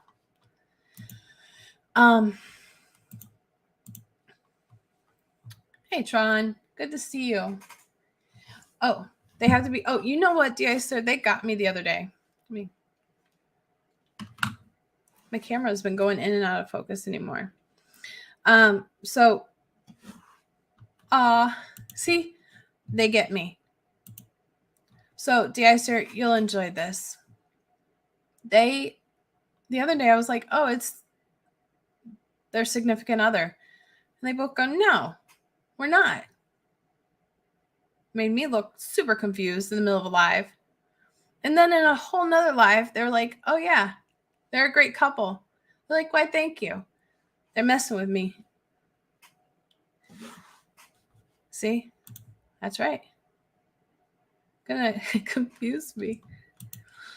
So thank you. Oh, Yelly, thank you so much, lovely.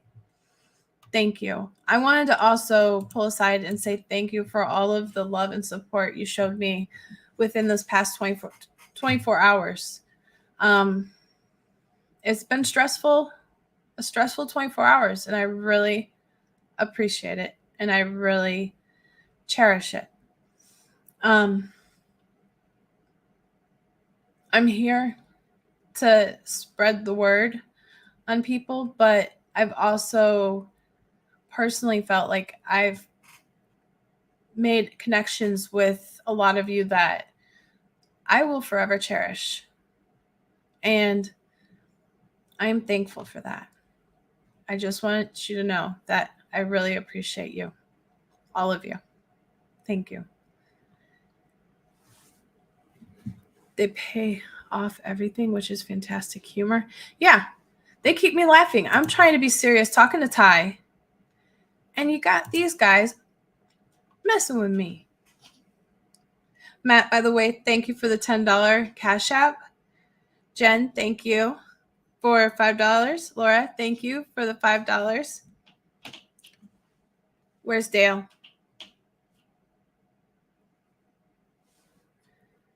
And Cut and Shoot, thank you for the $50 Cash App.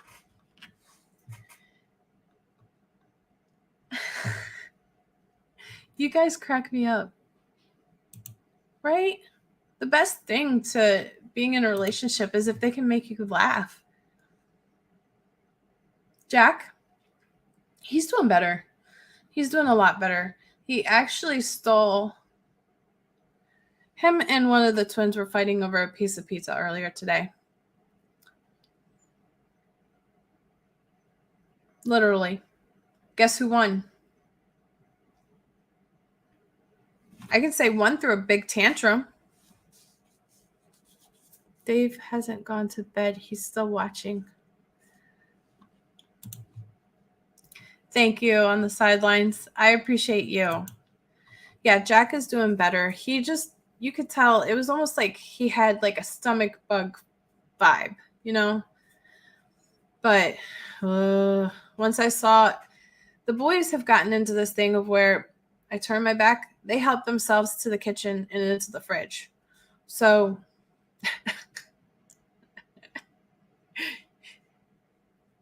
that's funny. So they want to go into the fridge. So they love grapes. They love their pizza. They love a bunch of their little gorditos. They love food. Thank you, Cinnamon Girl. And I saw your message. I replied back to you. Thank you so much. I really appreciate it. Thank you. So they'd like to get into the fridge and get some of their favorite things. But if they see like the cookies, like I get the cheap Oreo cookies from Walmart, you know, because these little men, tell ya, twin boys are not easy. They turn 3 on 11 days on the 19th. So, which will also be me and my husband's 9th wedding anniversary, 9 years together. And on the same day, well, we're on the 20th. On the same day, my mom passed away. And so, turned kind of a somber day into a brighter day. And that's kind of how I tried to make everything is, oh, girl, I just saw your message. It hasn't even loaded in StreamYard yet. I'm already having issues. You know that. Yeah, there'll be 3 on the 19th.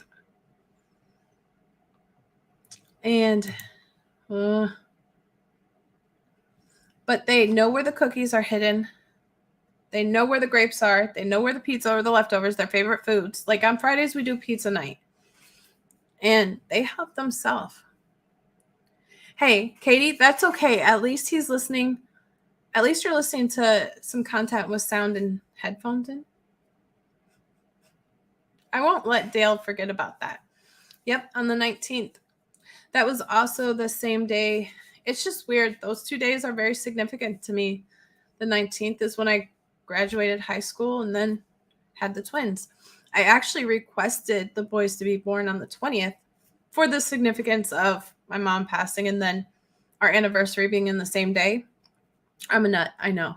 Who would do that? Well, I did. And I hate this. I'm going to have to figure this thing out, why it keeps doing it. But, well, that's right. Matt, that's why my husband tends to be more stricter on that. Yeah, they outnumber me. But I have a 12-year-old daughter. She's the boss. We play good cop, bad cop for 99% of the time. And all I have to do is say her name. And they go running. Kind of like with me and her, I'm the alpha. She goes running. I don't get it. I just have to yell for the sister and they go and act like they weren't doing anything. But they were cracking me up because one of them was like, boo, bah, boo, bah. I'm like, where do you learn this stuff? It's so fun watching them learn that stuff at a young age. So if you guys are interested, no, this morning on the live, she said she was under a bunch of steroids and antibiotics for a couple days and then to get rechecked. I've got prayers for that little rabbit. They did get the black bag out of the back. If anybody saw Jim's live, she called the cops and had it removed and it was the dog. I couldn't watch it. I had to turn around, had to walk away. Badger life, that is amazing. I'm going to clip this for Warlike Wrath.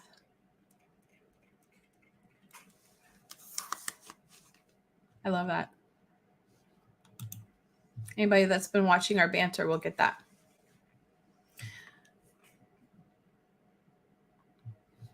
Yeah, that's how the boys are with my daughter. It's crazy. He's doing better. He's doing a lot better. He's still like lethargic, but he has enough in him to steal a pizza that the boys stole out of the fridge. There was like 2 pieces left and they didn't want their dinner. They went and helped themselves to a piece of pizza and then fought with it with Jack.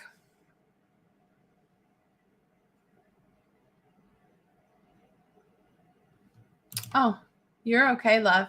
No, thank you. And I love your avatar. That's an amazing blue diamond. I love it. Get the cobwebs out of the corner too. Yeah, I'll be doing that as well. Especially. Autofocus messing up. I don't know. Huh? What's your most terrifying paranormal encounter? Mine is when my mom was being put into hospice. This was when I've always had a interest in it, but this kind of jolted it up into the big interest. It was the day we put my mom into hospice and we were on the 2nd floor apartment. Now, the windows in the apartments were like this tall and maybe the whole length of the whole room back here. So it was all windows on one side, right? So I'm sitting on the other side on the couch and watching TV on the angle. And then all of a sudden I was talking to a cousin that I haven't seen since I was maybe in diapers. And you know, when you're having that conversation with somebody and you're like, you don't want to ask them if you saw that, but you saw something, but you're kind of scared to ask them. Oh, no te preocupes. Voy a cerrar en un momentito. But we did that. And so all of a sudden we just said, hey, did you see that? We both got off our asses and ran out the front door, because what floated in front of the window on the second floor was a huge, huge black orb. Huge black orb. And it just floated in front of the windows, right? And it's an apartment complex, so all of the lights for it's a duster from Goodwill.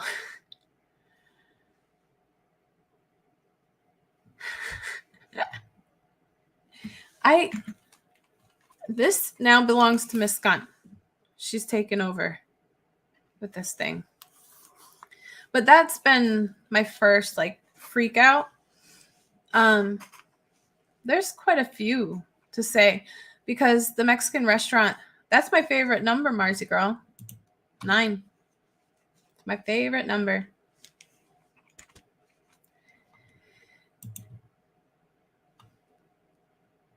I'm on your big screen.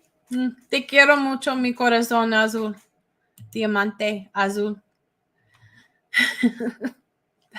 It's so weird to hear that your face is on a big screen. 9 more likes until I get 100, y'all. Oh, come on, please. Cat just jumped. Who has a cat in here? Can you press 1? I need some advice. Or maybe not feel alone. So my male is fixed. My female is not. And when my female is in heat,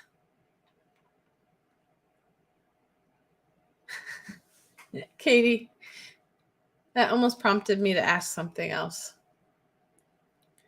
You guys have rubbed off on me way too much now.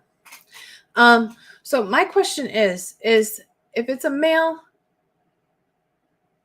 never will own another? The worst?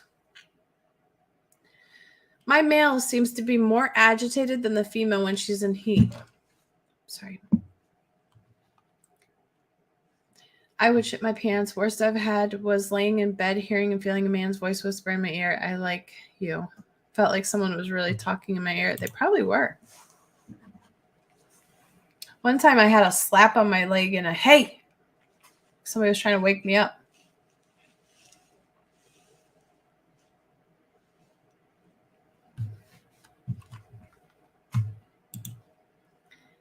I have a funny suspicion. Katie, is this the other Matt? Thank you, LNG. Thank you.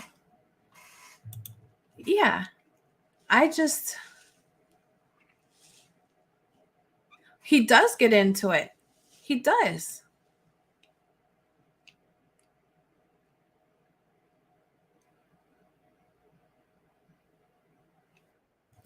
Oh, I believe that, Vonda. I really believe that. Yeah. Hello. Oh my God. Oh my God. Did you hear what happened? No.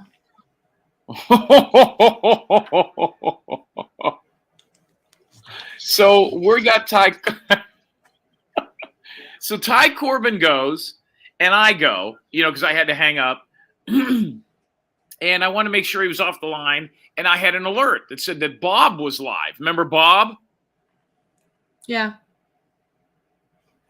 You heard what happened? No. So I go over there, and he's screaming.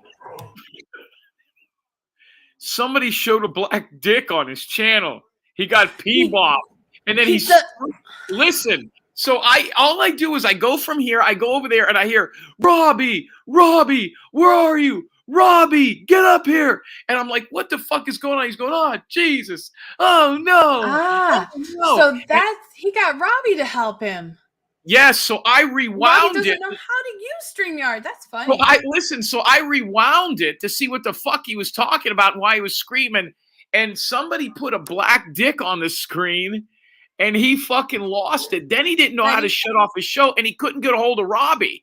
So I'm over there watching him scream for Robbie.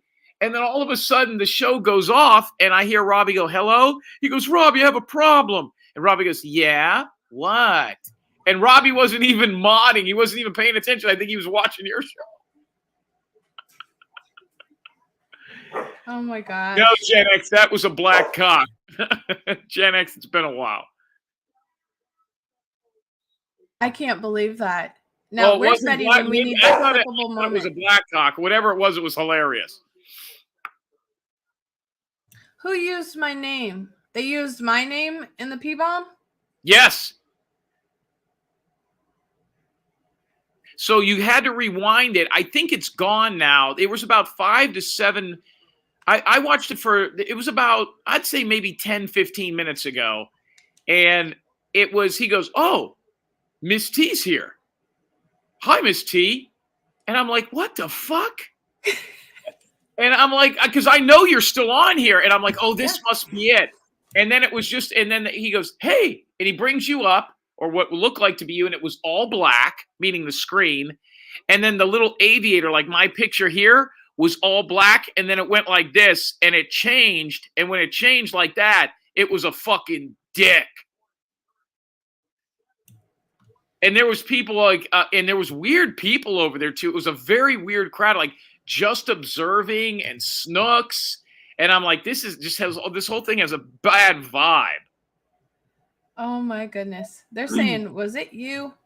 Oh, so Jim, he said Mr. X spray tanned it. No, Mr. X, I don't know where he is right now. And I was over here when that went on over there. The only reason I saw that is because I rewound it.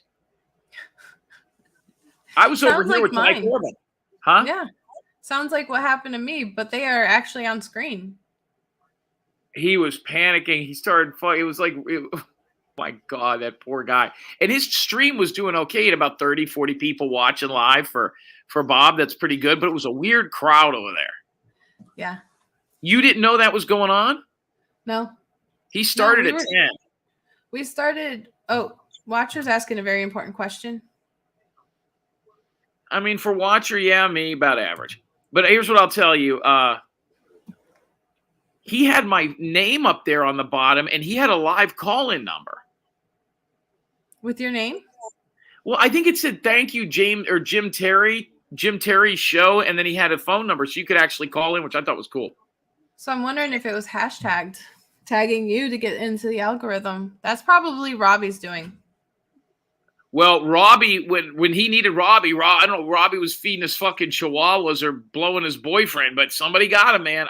You know what? It was funny because he goes, hold on. Snooks. Jim is telling us what happened to Bob's channel. Yeah, Snooks was there. I think Snooks saw it because she was there when I was there at the end.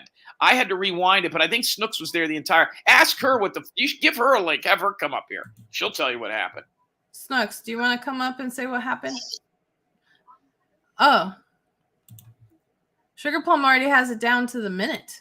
Timestamp. Well, that doesn't surprise me with Sugar Plum. I mean, she's probably licking the screen. Idaho Farmer, poor Bob. I watched it and that was terrible. That you And had you to know see what? Pete or his reaction. When Bob was calling everybody a cunt last night. Did you fuck with him, Miss T? Was that you or one of your people? No. You didn't even. You sure you didn't? You're the only one who didn't know a show was on. I find that very odd. No, I would have jumped up as Miss Skunt. Good point. Because a lot of people like the Skunt. This Skunt. This Skunt. Gen X, I was not in his live until after it. I was actually over here because Ty Corbin's phone wouldn't connect to StreamYard, so he was using my cell phone to talk over here. So I didn't see it live. I went over there, and people were acting weird. There was nobody up there. It was just streaming like a rudderless ship. And I heard everybody saying different things in the chat, so I rewound it, and I found that he was screaming.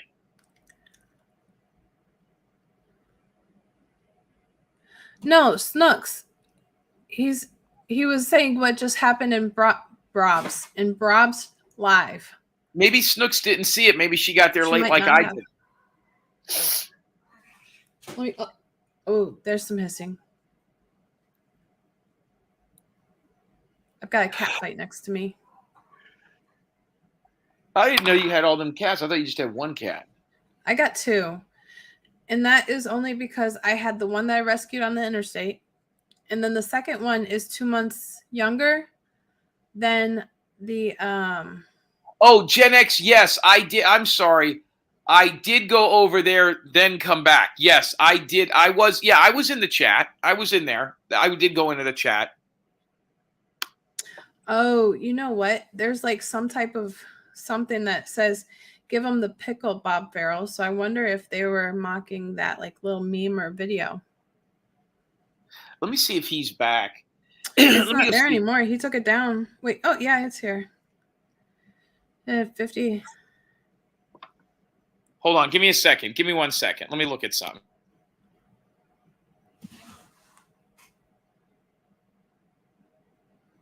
Oh, shoot. Let me get this.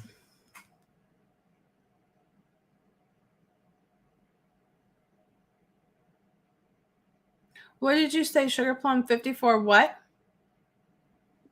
Okay, I got it. I got the audio. You want to hear the audio? Well, that's what I'm. Here, I got it already. I got it all queued up. I'm going to add, if this is Miss T, oh, Jesus. Did you see it? Is that a black dick or a white dick? I thought it was black. That is. My auto rotate is off. That's what that is. Let me see. And I believe that Kurt went to his house or went to the grain shed, over there to the shed. And that's my They're trying to take opinion. it down. Oh, Miss T? I'm going to add, if this is Miss T, oh, Jesus.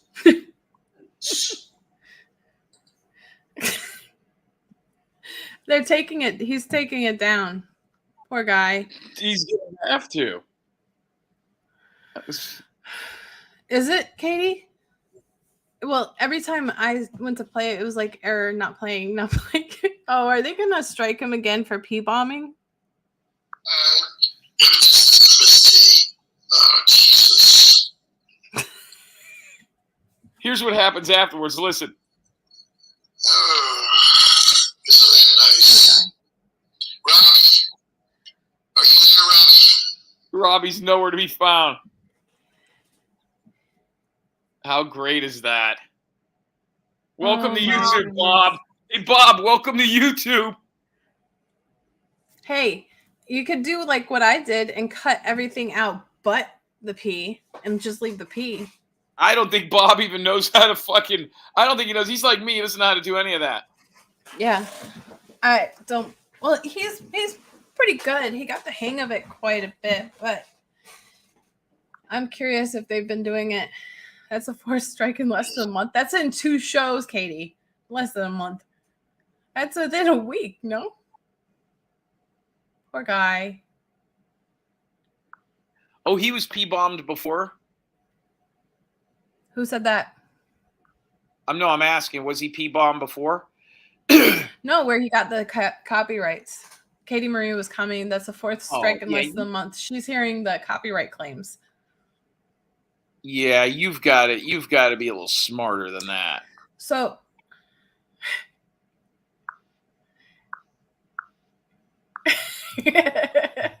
poor Bob is getting stuck before he's even get up and going. Poor boy. He was like, he had some pretty good momentum. Yeah.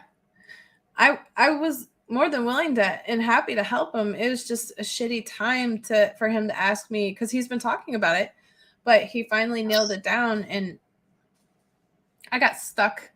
Are you friends with him? I just have only had a few conversations with him regarding StreamYard on the email. That's Well, about it. he had a phone number up there. You want me to call him? For what? Just to see what happened. I'll call him right now and get him on Sure. speakerphone.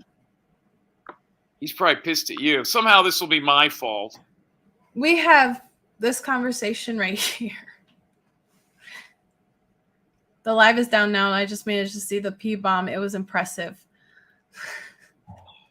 Here, I got his number. Hold on. This is his real number. This isn't the show number. Okay. I don't know. The whole thing with Robbie helping him out, you could tell Robbie was very uninterested. Well, he doesn't know StreamYard either. Hold on, Jim. Okay. What, Rob? Okay, I'll go back on now. Thanks, Robbie. Hey, I've got you live on Miss T's channel. I was on Miss T's channel, and then we finished the interview with Kurt Wadsworth, and then I came over there, but the show was already over. What the fuck happened? Somebody with Mr. T's name came into the back chat, or to go up on stream, and I saw it was her name, so I added her, and then he showed a picture of somebody schwantz. Where the fuck was Robbie? I heard you yelling for him. He's so unreliable. Well, he was here for quite a while. He had to go, I guess, do something. When I found him, he was in the ordering his dinner. Yeah, probably a big. Yeah, that's a BBC. Yeah, that's a black dick. I don't know what people are saying. That to me, that looked like a BBC. Sugar Plum was all over. Just ask Arkansas. She's a fucking connoisseur. So he deleted the whole video. Couldn't he just cut it out? That's why I brought Miss T up before you deleted, though. I don't know how long you were going, but couldn't he have just cut that part out? Yeah, but I was so frustrated. I couldn't even think right, and it took me like 20 minutes just to get him back on my computer. So he just thought it was easier to get rid of the whole video. Fuck Robbie, that lazy bastard. No, he's okay. He knows his. And he also said that Miss T is very good with, like we did the flowers and the tractor. He says she does that part very well. So I don't know if I'm live now or if I'm not. Yeah, all right. It says I am, but I can't get myself into the studio. Okay, so go to the web browser. Are you in StreamYard? Yeah. As a matter of fact, somebody just said something to me in the room, but I can't get Dylan's picture back into the StreamYard. Well, be careful you don't put another huge cock up there. I mean, was that? Well, I don't want that. you're talking about your background, Bob? What was that? You're talking about your background? Yeah, but I had a picture with Dylan's picture with my name. Oh, that will be there. You just need to get out of the what you're in now and go to the main login. Did you already reset a new live? I thought Robbie did that. Robbie, I'm live because Tony, they all hear me talking. They hear you guys talking. Oh, wait, who the hell just did that? Robbie's still connected to me. Because you're not live. How come everywhere Robbie goes, some fucking dick shows up? I mean, everything about that guy is just totally gay. Tony, 801 says I'm live, and so does Just Observing. I don't think you ever got out of your other stream because I left and it was just over there. Dicks everywhere. That's what Robbie said. I was still. Yeah, you just left and it was rudderless. That's when I went, Miss T. That's when I went over there. I'm like, why is everybody being so quiet? I don't hear anybody. And I see a phone number on the bottom, and I hear Robbie, damn, where are you? And then I rewound it. I saw his fucking schlong hanging out. I was like, and then another thing popped up in the back chat thing. It said it was you. And I said, holy shit, hold on, Robbie's here, Robbie. Hey, all right, you're live. You are live. I don't know why. So Robbie has the channel phone, not his real phone? I don't know why you can't drag Miss T and them know Yeah. how to move yourself from backstage to up top, and I don't. I'm not going to worry about it right now. Well, I mean, let's see, got it. Let's see if we're audio is off the remove. So, Why don't you ask Robbie? Why doesn't he just cut out that little dick part? I didn't know how. I didn't know what I don't use. Robbie, can you figure out who did it? Well, that's not the problem right now. We just want to get him live again. Oh, Robbie, He needs to leave his current studio. So, guys, he's live. He's in the background. Okay, so his picture's kind of grayed out, and if I click add to stream, it doesn't then bring him up to the main. It shows like the time he's been live, but it doesn't show his avatar. Fuck. Okay, so hit the 3 dots on the right and edit audio avatar. See how Black Dick just ruins everything? Bob, you're live, Bob. I think you're live. all right, thank you. Don't let anybody up unless you know who they are and they show you who they are. Yeah, you need to get you right, Miss T. You should have them because you know what? I went back and I even had Tron on there. Was Tron on there? Yes, yeah, he was here, yes. I have a feeling. You know what's weird is I'm going to say this. By the way, there's 2 people. We found out that remember Chris the Cripple, Cruiser Chris? Yeah, he was just on Johnny's Sports. Oh, he's been motherfucking all of us over here. It got back to us the other day. That's another whole fucking story after we got monetized. That piece of shit. But I'll tell you this. How did Tron get up on your show? How the fuck did he make his way over there? Oh, Robbie brought him over. Robbie brought him over, and then I looked and he was in the back chat here next to my name, so I added him up on the panel. I've got a lot of people saying that every time he shows up, something like that fucking happens on a channel. You think he had something to do with that? He used his head to fucking that little beeper. I almost shit when I saw that. Yeah. Whoa. I couldn't move fast enough to get it off the screen. But like I say, I saw the name. It said Miss T. And I said, yeah. I added her, and boom, there it was. And then 2 seconds later, it said Jim Terry. And I said, oh, no, I can't. Because there was no picture on that one. No, I came up. I tried to come up because the stream was you were already gone though. Yeah, I hit the button, leave studio. Oh my gosh, I tell you. Yeah, but nobody could bring me up because it was rudderless. You know what? Snooks is all excited about it. That's all I know. So Bob, the golden rule is ask them to show their face. If not, put an overlay on, and then also don't let them just wave their hand in front of the camera. They have to physically, because that's how I got P-bombed. This was just a picture, though. It wasn't an actual. I don't think it was actually. Somebody said it, and this is what we're getting out. Bob, that was Bob. Bob. He P-bombed himself. Hey, that would be a good publicity. It'd get everybody over there to watch him. There's something fishy about this. I have a feeling. See, you get Bob and Robbie on a show together, and a dick pops up. I said, holy shit, welcome to YouTube. Yeah. Well, you're holding out on us. You're carrying me? No, never's happened to me. Never. I guess I should thank Salty then, or Doug, one of them. I don't know. You had some weirdos in there. I saw Just Observing was in there. I mean, you had some very eclectic people. You had everybody we've blocked. Idaho Farmer was here. I saw that. I go down there's 13 people. See, that's the only thing sucks about this. You know, you can't see who the people are that are watching. You're in your. Oh yeah. You only know who's in your chat. Right. Yeah. Well, I'm sorry about that. I'm sure Robbie's all happy. He's probably rewound that thing, took screenshots and everything.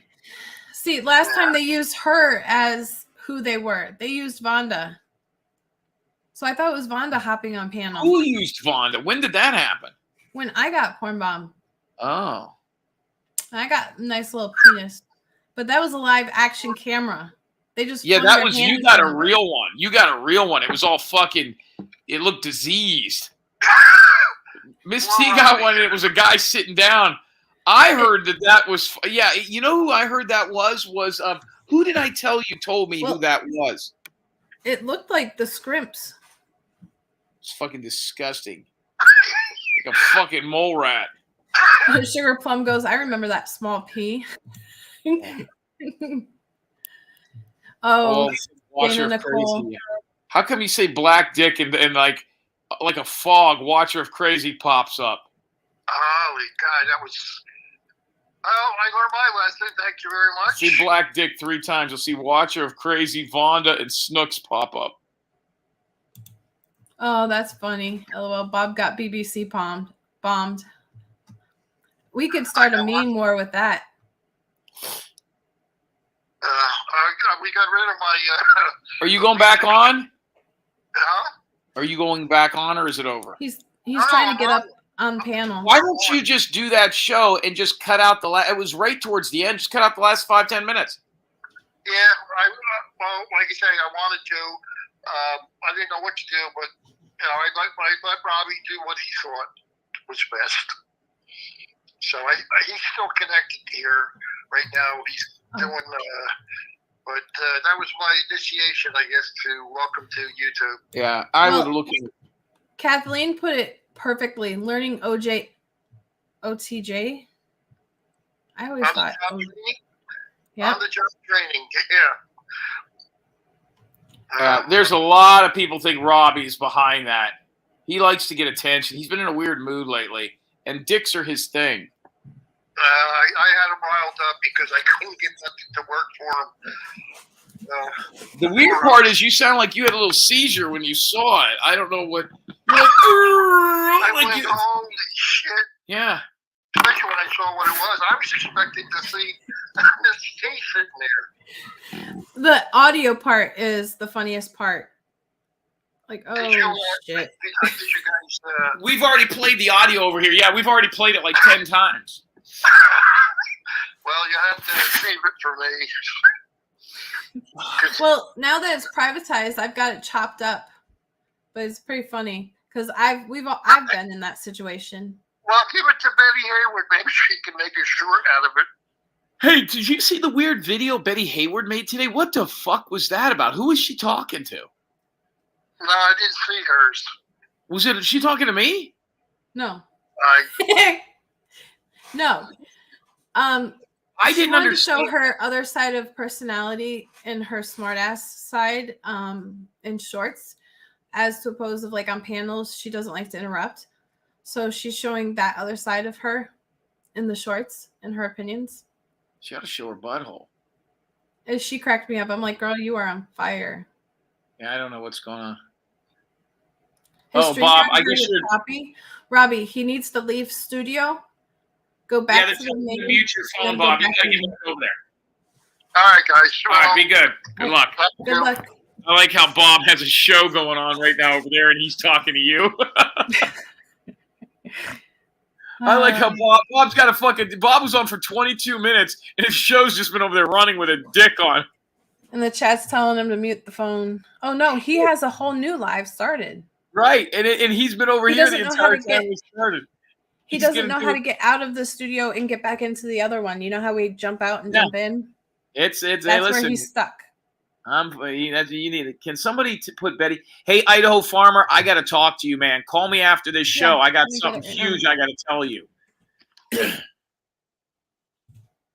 losers. So, yeah, she was talking to 28 on the story it's time. Betty Hayward, BETTEHAYWARD. I've got it, and I've got it pinned to the top. I can end this poll. You know what's funny is I asked the poll during Aidan Clune if he was in that area where the phone pinged, and it's almost 50-50 between yes and somewhere else. There's only like, let me look, 6% out of 64 votes that says no, he's not there. You're yeah, he's dead up in the mountains. You have a shitload of backed up cash apps. Do you have like 24 of them? Thank you, JD. $5 towards my chips. He's loading up on my chip fund. What's JD, chips? What kind of you're chips you like? amazing. Oh, he's kind of- making a joke about me eating on panel. Yeah, what kind of chips do you like though? Depends what I'm in the mood for. I don't know. My go-tos are typically like the plain Lay's or Doritos with hot sauce. Everything has hot sauce. Remember when Johnny Yarbrough ate a Dorito and it got stuck in his fucking gums where he was missing a teeth and he had to have surgery? And see, his got stuck in the gum. Mine was just compacted. Yeah, no, he Shit actually had a fucking. I don't know why he's chewing the point. I don't know what the fuck was going on. All right, I'll be back. I'm gonna go over and make sure Bob doesn't show a blood hole over there. I think that we can all head over to Bob's, I guess. Is the link up? Is it running? Thank you, Snooks. Let me pull his up really quick. I was putting Betty's in chat. Thanks, Snooks, for nothing. And then I'll put his link up there because poor guy. Oh, yeah. So it's customer service training. Give him a pickle by Bob Farrell. I'm going to have to look at that. Speaking of black dicks, Danny L has a show coming up. She's in at 11:35. Okay. Okay. So let me do hers as well. Yeah, it looks she's like on in hers is about to start in a minute. So chat, this first one is for Bob, and then I'll get Danny's in chat, and I'll see you on these crazy YouTube streets. Bob's back. He's like, hey, all the wind is out of his sails. I'm watching it right now. He's like, hey, everybody, I'm back. I feel so bad for him. He was having such a good show, it looked like, too. He had like 50 people in there, and he was talking, and he won't come up on camera. What's weird is he won't come up on camera, but Tron was over there drooling all over himself. I don't know what the fuck the problem is. That is... Snook's been dry as a motherfucker. All right, I'm going over there. I got to check this fucking train wreck. Poor Bob. That's totally a clippable moment. Thank you so much. I'm just looking for her channel. For some reason, I cannot find it. Let me go to subscriptions. Subscriptions. Manage. Actually, let's go to live. See if I can find it now. See, her channel comes all of the time up on my phone, but not on my computer. Does anybody have her channel? I have it as a subscription. I'll just go back to subscriptions. Sort. No.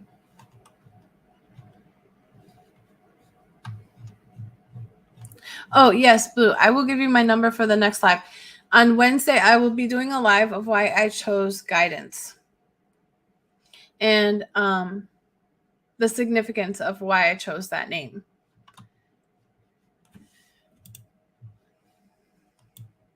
Oh, she is live now. She's got 4 in her chat. I just finally got the link because she went live. All right, there's Danny's link, and I'll see you over there. Danielle Illuminati, and it's the importance of mental health, seeing things from another's perspective. So thank you so much, everybody, for all the love and support. It really means the world to me. I was about to talk shit to myself, which I do. But again, I was thinking about this on my way home, and I need to go back to what my ending saying was on all my lives. Don't forget to try to help make somebody smile or be somebody's smile.